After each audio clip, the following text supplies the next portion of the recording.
அன்பார்ந்த மக்களுக்கு வணக்கம். பனைமரமும் முன்னோர்களும். எங்க கிராமத்துல பாத்தீங்கன்னா இன்னைக்கு பல லட்சக்கணக்கில் பனைமரம் இருக்கு. நீ பார்த்தா தெரியும் பாருங்க, பனைமரங்கள் ஃபுல்லா எங்க கிராமத்தை சுத்தி பல லட்ச பனைமரங்கள் இருக்கு. எங்க முன்னோர்கள் இந்த பனைமரத்தை வச்சுதான் அந்த காலத்துல வாழ்ந்தாங்க. ஏன்னு கேட்டீங்கன்னா குடியிருக்க வீடு வாசல் கூட இந்த பனைமரம் தான் எங்களுக்கு உதவி பண்ணிச்சு.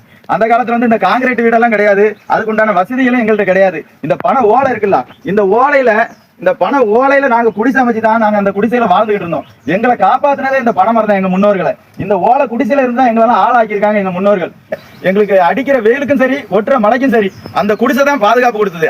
இது போக அந்த காலத்துல இந்த பனை தொழில் தான் பண்ணாங்க. இந்த பனைமரம் ஏறி அதுல இருந்து பதநீர் இறக்கி அந்த கருப்பட்டி எடுத்து அதுல கிடைக்கிற 1-2 வருமானத்தை வச்சுதான் எங்களெல்லாம் ஆளாக்கியிருக்காங்க எங்க முன்னோர்கள். அதுவும் இல்லாம இந்த உணவு பஞ்சம் வந்த காலகட்டங்கள்ல எல்லாம் உணவு பஞ்சம் பெரும்பான்மையா வந்திருக்கு. அப்போ சாப்பிடறதுக்கு உணவே கிடையாது. அப்படி இருக்க சூழ்நிலையில கூட ஒருவேளை இந்த பனம் பழத்தை சாப்பிட்டு இந்த பனம் பழம், பனம் கிழங்கு, பனம் நொங்கு இந்த மாதிரி அதுல ஏதாவது ஒண்ணு கிடைச்சி அதை எடுத்து சாப்பிட்டு அப்படி கூட உயிர் வாழ்ந்திருக்காங்க எங்க முன்னோர்கள். எங்க முன்னோர்களுக்கு முதுகெலும்பா இருந்து இந்த பனைமரம் எங்க முன்னோர்களை காப்பாத்தி இன்னைக்கு எங்களை வழி நடத்தி இருக்கு. இந்த பனைமரம் இல்லைன்னா எங்களுக்கு வாழ்க்கையே இல்லை.